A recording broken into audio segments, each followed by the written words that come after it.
সর্বোচ্চ আদালতের ঘাড়ে বন্দুক রেখে তত্ত্বাবধায়ক সরকার বাতিল করে দেশে নৈরাজ্য সৃষ্টি করে পলাতক ফ্যাসিস্ট সরকার। বুধবার আপিল শুনানিতে বিএনপির পক্ষে আইনজীবী এজন্য দায়ী করেন সাবেক প্রধান বিচারপতি এবিএম খায়রুল হককে। এই কারণেই গণতান্ত্রিক ব্যবস্থা ধ্বংস হয় বলেও মত দেন আইনজীবী। সৈকত সাদিকের প্রতিবেদন।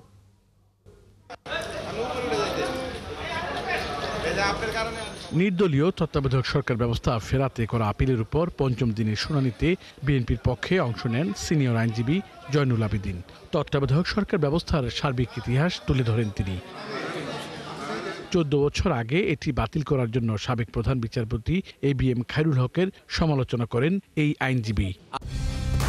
কালার এক্সপার্ট, জর্জ স্যাপ এবং মাইল্ড অন হ্যান্ডস টেকনোলজি সমৃদ্ধ অরিক্স ক্রিস্টাল ওয়াশ আপনার laundry expert.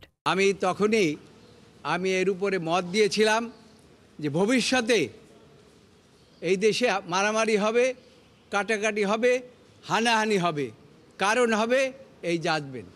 Supreme court is the supreme, কিন্তু খায়রুল হক আপনাদের ক্ষমতা খর্ব করেছেন একদিকে, এবং আমি সর্বশেষ যে কথা বলেছি অন্যদিকে তিনি বলেছেন যে কোনো বিচারক তত্ত্বাবধায়ক প্রধান থাকতে পারবে না, কোনো বিচারপতি তত্ত্বাবধায়ক প্রধান থাকতে পারবে না, লাভজনক কোনো পদে যেতে পারবে না, অথচ তিনি নিজেই আইন কমিশনের চেয়ারম্যান নির্বাচিত হয়ে বসে আছেন। শুনানিতে অংশ নেওয়া অপর আইনজীবী শাহরিয়ার কবির আগের দেওয়া বিতর্কিত পর্যবেক্ষণ প্রত্যাহারের আর্জি জানান। 72 সালে 12ই জানুয়ারি যতগুলো গেজেট প্রকাশ হয়েছিল প্রতিটা জায়গায় বঙ্গবন্ধু বলা ছিল, শেখ মুজিবুর রহমানকে, কিন্তু এই জাজমেন্টে খায়রুল হক সাহেব তাকে জাতির পিতা বলে সম্বোধন করছিল। সো আমি অনারেবল সুপ্রিম কোর্টের কাছে বলেছি এই জাতির পিতা শব্দটা এই জাজমেন্ট থেকে যেন এক্সপান্স করা হয়।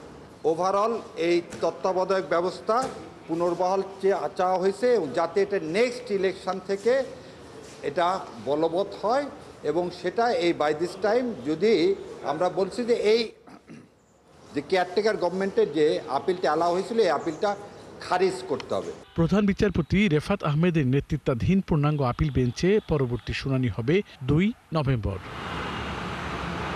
সৈকত সাদিক, 71, ঢাকা।